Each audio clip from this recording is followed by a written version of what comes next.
ಗುಜರಾತ್ನಲ್ಲಿ ಪ್ರಧಾನಿ ಮೋದಿ 34,200 ಕೋಟಿ ಮೌಲ್ಯದ ಯೋಜನೆಗಳ ಉದ್ಘಾಟನೆ ಮತ್ತು ಶಂಕುಸ್ಥಾಪನೆ ನೆರವೇರಿಸಿದರು. ಸಮುದ್ರದಿಂದ ಸಮೃದ್ಧಿ ಕಾರ್ಯಕ್ರಮದಲ್ಲಿ ಭಾಗಿಯಾಗಿದ್ದ ಪ್ರಧಾನಿ ಮೋದಿ 21 ಯೋಜನೆಗಳನ್ನು ವರ್ಚುವಲ್ ಆಗಿ ಲೋಕಾರ್ಪಣೆಗೊಳಿಸಿದರು. ರಾಷ್ಟ್ರೀಯ ಕಡಲ ಪರಂಪರೆ ಸಂಕೀರ್ಣಕ್ಕೆ ಭೇಟಿ ನೀಡಿ ಪ್ರಗತಿ ಪರಿಶೀಲನೆ ನಡೆಸಲಾಗಿದೆ. ಇದಕ್ಕೂ ಮೊದಲು ಪ್ರಧಾನಿ ವಿಮಾನ ನಿಲ್ದಾಣದಿಂದ ಜವಾಹರ್ ಮೈದಾನದವರೆಗೆ ಪ್ರಧಾನಿ ಮೋದಿ ಮೆಗಾ ರೋಡ್ ಶೋ ನಡೆಸಿದರು.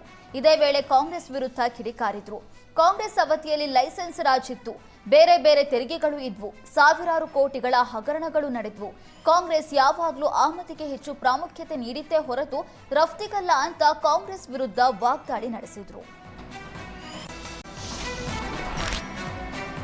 ಜಾತಿ ಗಣತಿ ಜಟಾಪಟಿ ಮಧ್ಯೆ ಡಿಸಿಎಂ ಡಿಕೆ ಶಿವಕುಮಾರ್ ದಿಢೀರ್ ದೆಹಲಿ ಪ್ರವಾಸಕ್ಕೆ ತೆರಳೋದಕ್ಕೆ ಸಿದ್ಧರಾಗಿದ್ದಾರೆ. ಇಂದು ರಾತ್ರಿಯೇ ಡಿಸಿಎಂ ಡಿಕೆಶಿ ದೆಹಲಿಗೆ ತೆರಳಲಿದ್ದಾರೆ. ಕಾಂಗ್ರೆಸ್ ಹೈಕಮಾಂಡ್ ನಾಯಕರ ಭೇಟಿ ಮಾಡೋದಕ್ಕೆ ಡಿಕೆಶಿ ಮುಂದಾಗಿದ್ದಾರೆ. ಜಾತಿ ಗಣತಿ ಮುಂದೂಡಿಕೆಗೆ ಹೈಕಮಾಂಡ್ಗೆ ಮನವಿ ಮಾಡೋದಕ್ಕೆ ಪ್ರವಾಸ ತೆರಳುತ್ತಿದ್ದಾರಾ ಎಂಬ ಚರ್ಚೆಯೂ ಶುರುವಾಗಿದೆ. ದಾವಣಗೆರೆ ಹಿಂದೂ ಮಹಾಗಣಪತಿ ಶೋಭಾಯಾತ್ರೆ ವೇಳೆ ಡಿಜೆಗಾಗಿ ಯುವಕರು ಪ್ರತಿಭಟನೆ ನಡೆಸಿದ್ರು. ಕಾಂಗ್ರೆಸ್ ಸರ್ಕಾರದ ವಿರುದ್ಧ ಧಿಕ್ಕಾರ ಕೂಗಿ ಆಕ್ರೋಶ ಹೊರಹಾಕಿದ್ರು. ಚಿತ್ರದುರ್ಗದಲ್ಲಿ ಡಿಜೆ ಕೊಡಲಾಗಿದೆ, ಆದರೆ ದಾವಣಗೆರೆಯಲ್ಲಿಯೂ ಕೂಡ ಡಿಜೆ ಕೊಡಿ ಅಂತ ಆಕ್ರೋಶ ವ್ಯಕ್ತಪಡಿಸಿದ್ರು. ಜಿಲ್ಲಾಡಳಿತ ಡಿಜೆಗೆ ಅನುಮತಿ ಕೊಟ್ಟಿಲ್ಲ ಅಂತ ಯುವಕರು ಅಸಮಾಧಾನ ಹೊರಹಾಕಿದ್ರು. ಗುಜರಾತ್ನಲ್ಲಿ ಪ್ರಧಾನಿ ಮೋದಿ 34,200 ಕೋಟಿ ಮೌಲ್ಯದ ಯೋಜನೆಗಳ ಉದ್ಘಾಟನೆ ಮತ್ತು ಶಂಕುಸ್ಥಾಪನೆ ನೆರವೇರಿಸಿದರು.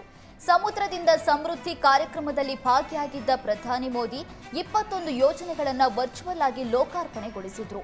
ರಾಷ್ಟ್ರೀಯ ಕಡಲ ಪರಂಪರೆ ಸಂಕೀರ್ಣಕ್ಕೆ ಭೇಟಿ ನೀಡಿ ಪ್ರಗತಿ ಪರಿಶೀಲನೆ ನಡೆಸಲಾಗಿದೆ. ಇದಕ್ಕೂ ಮೊದಲು ಪ್ರಧಾನಿ ವಿಮಾನ ನಿಲ್ದಾಣದಿಂದ ಜವಾಹರ್ ಮೈದಾನದವರೆಗೆ ಪ್ರಧಾನಿ ಮೋದಿ ಮೆಗಾ ರೋಡ್ ಶೋ ನಡೆಸಿದ್ರು. ಇದೇ ವೇಳೆ ಕಾಂಗ್ರೆಸ್ ವಿರುದ್ಧ ಕಿಡಿಕಾರಿದ್ರು. ಕಾಂಗ್ರೆಸ್ ಅವಧಿಯಲ್ಲಿ ಲೈಸೆನ್ಸ್ ರಾಜ್ ಇತ್ತು, ಬೇರೆ ಬೇರೆ ತೆರಿಗೆಗಳು ಇದ್ವು, ಸಾವಿರಾರು ಕೋಟಿಗಳ ಹಗರಣಗಳು ನಡೆದ್ವು. ಕಾಂಗ್ರೆಸ್ ಯಾವಾಗಲೂ ಆಮದಿಗೆ ಹೆಚ್ಚು ಪ್ರಾಮುಖ್ಯತೆ ನೀಡಿತ್ತೇ ಹೊರತು ರಫ್ತಿಗಲ್ಲ ಅಂತ ಕಾಂಗ್ರೆಸ್ ವಿರುದ್ಧ ವಾಗ್ದಾಳಿ ನಡೆಸಿದ್ರು.